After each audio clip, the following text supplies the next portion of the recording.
So it's kind of interesting that sometimes I hear from trainers or coaches or participants that they see Singapore as a type 3 society, right? And that the only way for people to be successful or to be able to survive is that they have to be type 3s, right? So what they do in their classes, they start to encourage their participants to mold themselves towards type 3 behaviors. And if you're any other type, well, either you change or you're not going to survive, or you need to go and live in another country. Yeah. What do you think about that?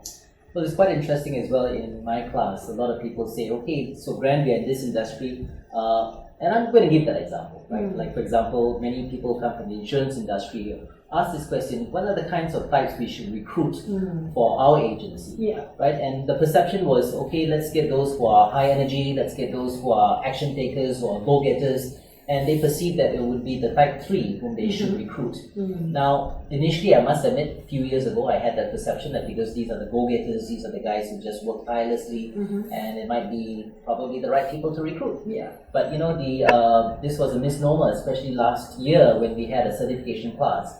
And this, I think at least about 8 to 9 people came from the insurance industry, and these were directors, and they were leading the agencies.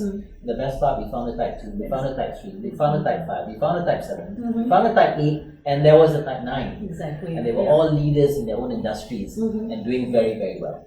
So the bottom line is this, that everyone can be successful. Everyone can be a go-getter. They probably approach it slightly differently, but I think if they're in the healthy part of the number or the type, you know, everyone can do a great job. But of course, you know, when you look at certain industries, you're going to have certain types that may be more dominant within that industry, but I wouldn't think that you should recruit them because they're this certain type. I mean, if you look at myself, you know, I look at my behaviors, I'm, you know, kind of a high energy person. I'm generally very positive. I love being in front of an audience. I like speaking. I like engaging with people. So, of course, knowing that my personality is a type 7, I was attracted towards this line of work as a trainer. All right, but I would say it's because of my personality and because of my interest and what motivates me, I fitted well into this cell sheet.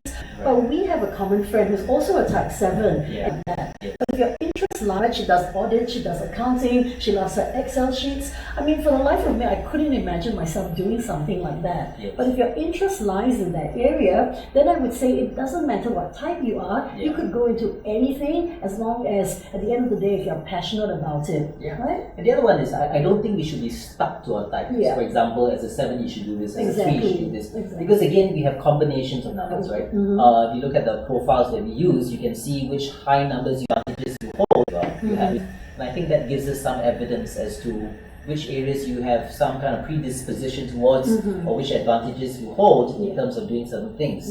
So don't be stuck to the type. I think your type does show your core and your predispositions and tendencies. That does not mean you're low on everything else, right? You're high on something and you could be having a few more highs. And just focusing on those highs, in other words, just focusing on your advantages or your God-given gifts, allows you to partake in many different things in life and not just be stuck by your number. So don't be restricted to or box yourself in within a certain number itself.